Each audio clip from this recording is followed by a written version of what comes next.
लोग पिछले कक्षा में पढ़े थे कि जोड़ क्या है, जोड़ की परिभाषा क्या है, जोड़ को हम कितने तरह से परिभाषित कर सकते हैं, जोड़ के चिन्ह को क्या कहते हैं, जोड़ के सभी जोड़ का दूसरा नाम क्या है और जोड़ के कितने अंग होते हैं।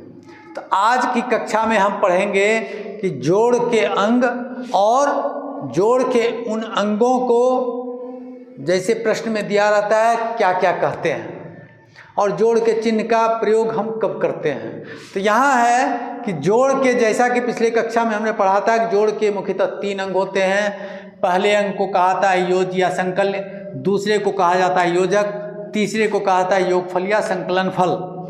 अब ये अंग जैसे हमारा हाथ है, पैर है, तो शिक्षक बतलाते हैं कि ये हाथ है, ये पैर है, ये नाक है, ये कान है, ये दांत है, ये मुंह है। उसी तरह से हम यहाँ देखेंगे कि एक उदाहरण के द्वारा हम ये स्पष्ट करते हैं कि योज्य कौन सा अंग होता है, योजक कौन सा अंग होता है, योगफल कौन सा अंग होता है। तो आइए एक उदाहरण हम देखते हैं कि 5 + 6 = 11, यानी 5 जोड़ 6 बराबर 11। अब ये 5, इस प्रश्न में 5 जो हुआ उसको हम योज्य या संकल्य कहते हैं, 6 जो हुआ उसको हम योजक कहते हैं और 11 जो हुआ उसको हम योगफल या संकलन फल कहते हैं। और ये जो चिन्ह है, इस चिन्ह को जोड़ का चिन्ह या धन का चिन्ह या संकल्य चिन्ह कहते हैं। अब यहाँ प्रश्न ये उठता है कि धन के चिन्ह का प्रयोग हम कहाँ करते हैं।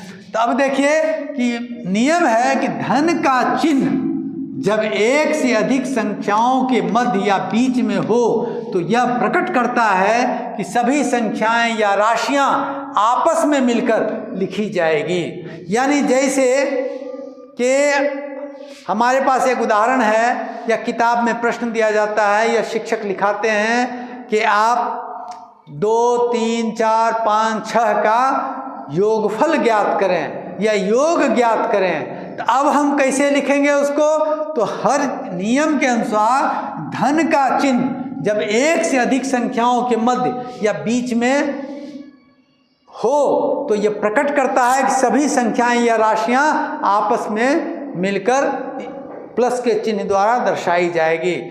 तो हम इसको लिखेंगे 2 जोड़ 2 जोड़ 3 जोड़ 4 जोड़ 5 जोड़ 6।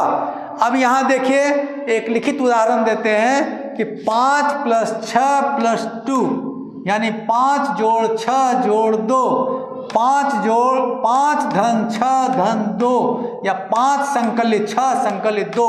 ये प्रकट करता है कि 5, 6 तथा 2 को आपस में मिलाकर लिखना है। इस प्रकार इसको लिखा जाएगा 5 जोड़ 6 जोड़ 2 को हम लिख सकते हैं 5 धन 6 धन 2 या 5 योग 6 योग 2 या 5 संकल्य 6 संकल्य 2। हम इसको इस प्रकार भी पढ़ते हैं। तो अभी हम लोगों ने देखा कि जोड़ का चिन्ह हम कब बैठाते हैं, जोड़ के चिन्ह को क्या कहते हैं, और एक उदाहरण के द्वारा ये भी स्पष्ट किया गया कि योज्य कौन सा अंग है, योजक कौन सा अंग है और योगफल कौन सा अंग है। आज के कक्षा में बस इतना ही।